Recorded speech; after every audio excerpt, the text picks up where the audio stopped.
Smoke filled the air. Sirens howled through the underground base. Kale Rin sprinted down the narrow corridor, his boots splashing through water and debris. The Zarkith had found them. Explosions rocked the metal walls. Dust and sparks fell from the ceiling. Every few seconds, the ground shook as another blast hit the surface above. "Evac teams to Sector 9. A voice shouted over the intercom. "We're losing the West Wing." Kale tapped his wrist pad. The base's power grid was failing. Defense systems were down. Shields were almost gone. He turned a corner and saw families huddled together, eyes wide with fear. Fighters and techs ran past, dragging weapons and supplies. Everyone looked to Kale, hoping for answers. He had none. "We hold this line," one of the commanders shouted. "No more running." Kale kept moving. He wasn't a soldier. He fixed machines, hacked systems, and made things work. But today, that wasn't enough. He reached the lower levels, the old ruins buried beneath the base, a forgotten part of the colony. Most avoided it. Stories said strange tech was down here, sealed by the ancients. Kale didn't believe in stories, but now, with the enemy closing in, he had no choice. He passed through a cracked doorway and entered a room filled with dust and silence. Broken consoles lined the walls. In the center stood a large circular door, sealed shut, glowing faint blue. Strange symbols pulsed across its surface. Old Earth language. Human. Kale wiped the dust from a console. The screen flickered, then lit up with one word. "Access granted." The door hissed. Behind it mist poured out, and dim lights revealed a chamber unlike anything Kale had seen. Strange pods lined the walls. One of them, larger than the rest, was connected to a thick set of cables, its glass surface frosted with time. Kale stepped closer, heart pounding. He scanned the pod's data panel. Most of the logs were corrupted, but one file remained. Project Genesis, final entry. "In our darkest hour, we sealed away the last hope, not a weapon. A warning, the one thing they feared." Kale stared at the pod, breath shaky. This wasn't just another machine. This was a person, a human, a myth. Another explosion shook the ground. The lights flickered. Kale looked up at the sealed pod. Behind him, death was closing in. In front of him, something ancient, something dangerous. He whispered to himself, "We're out of time." He reached for the activation switch. Kale stood in the cold, silent chamber. His hand hovered over the activation switch. The pod in front of him was covered in frost, cables humming faintly with life. Inside, a shape rested, human in form, still and sealed in time. He took a step back. "Think, Kale," he muttered. "This could be a mistake." But there was no time left. The resistance was dying. The Zarkith would break through the last defense lines in minutes. He pressed the switch. A loud hiss echoed through the chamber. The glass cover of the pod slid open, releasing a wave of cold mist. The figure inside began to move. Kale stared. She was tall, muscular, pale skin, short dark hair. Her body was wrapped in a strange armored suit, unlike anything Kale had ever seen. Her eyes remained closed, but her chest rose slowly, breathing, alive. The console beside the pod lit up. Subject, Vera status. Active genetic origin, human danger level. Extreme. Kale's eyes widened. He reached for the data logs. Most were locked or corrupted, but one audio file still worked. He tapped play. A woman's voice came through, calm, tired, and heavy with warning. "If this message is playing, then we have failed. The Zarkith were stronger than we feared. We tried peace, we tried war. Nothing stopped them. Until Vera. We sealed her away, not to save us but to save the galaxy from what she might become. Use her only if there is no other hope." The message ended. Kale looked back at the pod. The woman inside was now awake. Her eyes opened slowly, dark, sharp, alert. She sat up without a word, looked at him, studied him. Kale swallowed hard. "You're Vera." She nodded once. Her voice was low and calm. "What year is it?" 2891. She blinked. They're still alive? The Zarkith. She stood up. Then this isn't over. Kale stepped back. Wait, you've been asleep for centuries. You don't know what's happening. There's a war. I know. How do you? I can hear it. They're coming. She walked past him, examining the chamber. Kale followed, confused and nervous. You're supposed to help us. But that message, it said you were dangerous. She turned to him. I am. A silence hung between them. Kale finally asked, then why did we wake you? Vera looked toward the shaking ceiling above them. Because you ran out of better options. She moved to the wall and opened a hidden panel. Inside were weapons Kale had never seen. She picked up a sleek, dark blade and strapped it to her back. Then a small cube-shaped device. It hummed with energy when she held it. Kale watched her. Do you remember what happened before? The war? The purge? I remember everything. Then what are you going to do? She looked him dead in the eyes. Finish it. The ground shook again. Far above them the Zarkith warships hovered like shadows, their weapons lighting the sky. The last of the resistance fighters scrambled to defend the crumbling base. Sirens blared. Communications were down. Hope was slipping away. Kale led Vera through the tunnels toward the surface. Every few steps he glanced at her. She moved like a machine, fast, focused, silent. Her suit adjusted with her motion, shifting patterns across the fabric. Her eyes never blinked. She didn't ask questions. She didn't show fear. Kale couldn't tell if she was calm or just empty. I need to know what you can do, he said, his voice low. If we're going to trust you, you don't need to trust me, Vera replied. You just need to survive. They reached the final blast door. On the other side, chaos. Kale opened a small hatch and looked through. The battlefield was brutal. Zarkith drones were everywhere, flying, crawling, stomping. Their armor glowed red, and their weapons tore through steel like paper. Resistance fighters were pinned down, cornered behind crumbling barricades. Screams filled the air. Kale turned back to Vera. This is it. We're losing. Vera stared at the battle, her face unreadable. Then she stepped forward. She touched her wrist. A hidden device activated with a pulse of light. Her armor shifted, darkened, hardened. A helmet folded around her head. Without another word, she pushed the door open and walked into the storm. Kale ran to the control room and watched from the monitors. At first, no one noticed her. Then the Zarkith saw something strange. A single figure, walking through the fire, completely untouched. One drone fired. Vera dodged. Inhumanly fast, she leapt into the air, blade flashing. The drone fell, split in two. Another drone attacked. She threw the cube-shaped device. It hovered mid-air, then exploded in a burst of blue energy, disabling 5 machines at once. The resistance fighters stared in shock. Vera kept moving. Efficient, brutal. She didn't pause. Every movement was precise. Every attack was deadly. The Zarkith commander on the field barked orders, but his soldiers began to hesitate. Fear crept in. Kale couldn't believe it. She was doing what they never could, pushing the Zarkith back. She's real, he whispered. The legend was true, but even as the tide turned, a cold knot formed in Kale's chest. He remembered the warning. We sealed her away, not to save us, but to save the galaxy from what she might become. He looked again at the monitors. Vera stood in the center of the battlefield, surrounded by wreckage, bathed in fire and smoke. Her blade dripped with black oil from the machines. Her armor shimmered like shadow.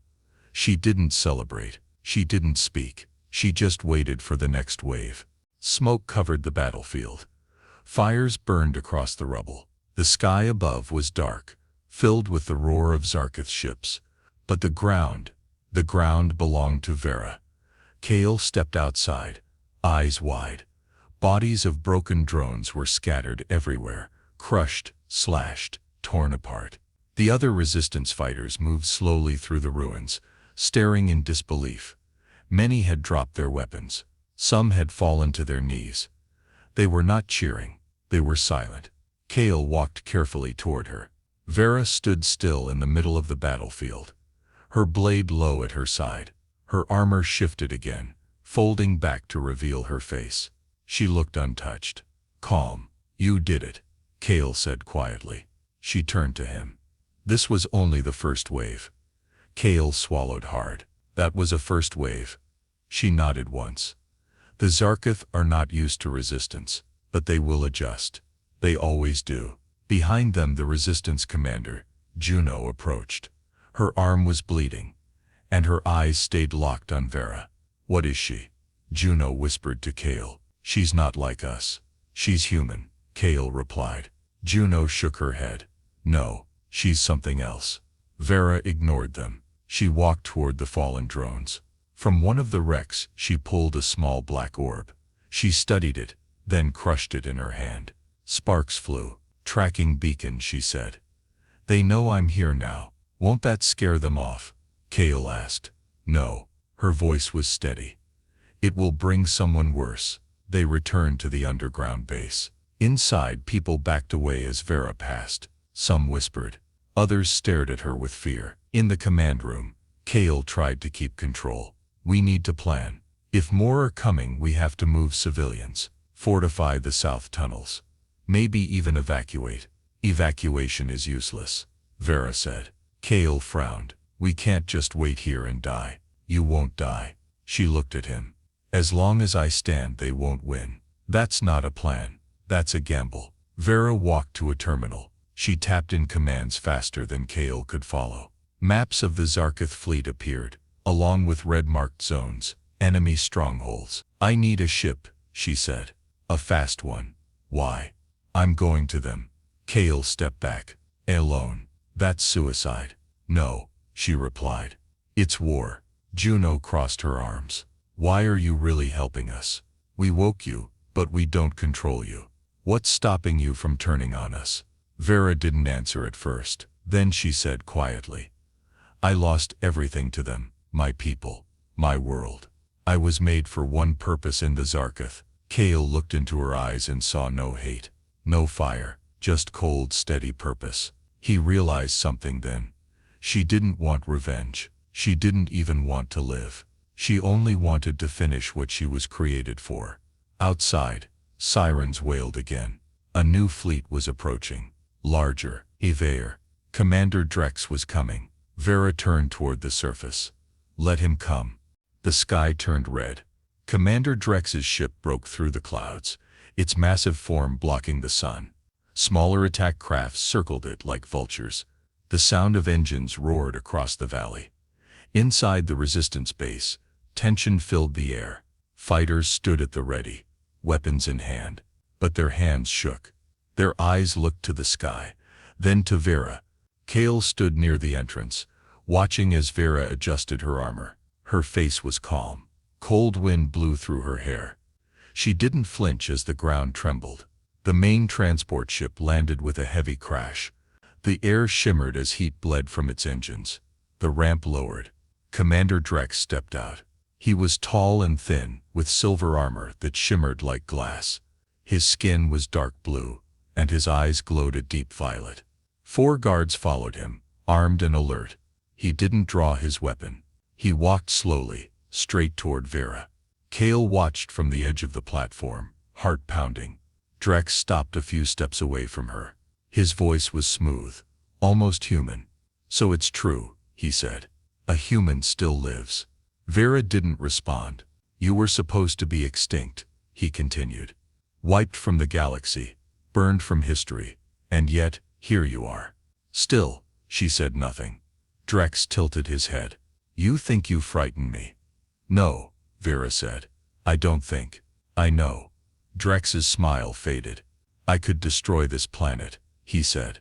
Right now. Burn it to ash. You wouldn't survive. You could try. You're outnumbered. I always was. Kale stepped forward. We don't have to fight. You can leave. Take your army and go. Drex didn't even look at him. This isn't your fight, insect. This is between her and the Dominion. Vera drew her blade slowly. The sound was sharp and clear. This ends now, she said. Drex's guards moved. But Vera was faster. She shot forward like a shadow, blade cutting through two guards before they could raise their weapons. The other two fired. She rolled, threw her energy cube. Another flash, another blast of blue. Only Drex remained. He drew a long curved staff, glowing with power. They clashed in the center of the field, her blade against his staff. Sparks flew with each strike. Kale watched, frozen. He'd never seen anything like it. Vera moved like a storm, each motion sharp and precise. Drex fought with control, using alien energy, striking in wide, powerful arcs. They battled through the rubble, across the field, past the smoking remains of ships. Then Vera kicked Drex back. He landed hard, sliding across the dirt. She walked up to him, blade ready. He coughed, blood on his lips. They'll never stop, you know. Even if I fall, others will come. Stop. Vera looked down at him. Then I'll be waiting. She raised her blade, then paused. Kale watched her hesitate, just for a second. Then she turned the blade and slammed the hilt into Drex's head. He dropped, unconscious. Kale ran to her. Why didn't you kill him? I'm not what they say I am, she said softly. Not anymore. Resistance fighters rushed to the field, cheering. The enemy was retreating. Ships lifted off in a hurry, leaving behind fire and smoke. The sky cleared. The silence that followed felt heavier than the battle. Kale looked at Vera. She didn't smile. She didn't speak. She only turned and walked back toward the base, alone. The battlefield was quiet now. Smoke drifted over the ruins.